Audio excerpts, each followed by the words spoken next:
or American entry into World War I. So it's like, this is the banking system and the tax system are very like interrelated with the warfare state. Like, you need this stuff in order to fight wars.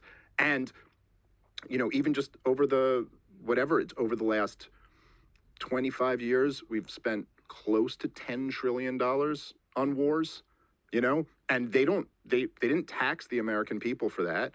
Because they know they couldn't tax us enough to pay. We would put an end to it. If they tried to raise everybody's taxes enough to come up with $10 trillion because we want to go fight regime change wars all over the Middle East, the American people would have been like, no, we're not doing that. But they didn't do that. They kept taxes where they were. I think they even cut some rates during those years, the top rates.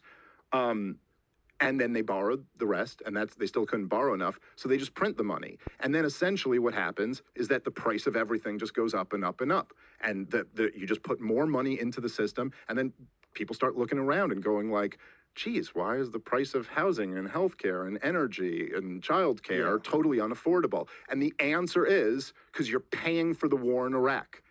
And nobody thinks about it like that. But that's really what's going on. Outside of like the Ron Paul Libertarians, the Austrian Economics guys, almost nobody else ever makes this connection. That it's like, this is the deal. You can't be a world empire without having a central bank that can print money for you, because otherwise it just doesn't work. Resources are finite and you'll run out of them. And so you can't do that without having this monetary system. But the cost of this monetary system is that prices always go up and up and up and up, and that rigs the entire economy against the working class and the middle class in favor of the rich. It's just the way it is. When the value of assets is going up and up and up and up, that's great if you own stuff. That's great if you own stuff and you're selling it. If you got $1 billion in the bank, inflation is your best friend. But if you're on a fixed income or you're a working class person, it just destroys you. And everybody who's working class knows this just from living through the last 5 years. But, you know, your grocery prices go up 30%. That is, you know, that's, you know, people have this idea that there's like economic issues over here, and then there's like social issues over here, or there's foreign policy over here, but it's all one thing.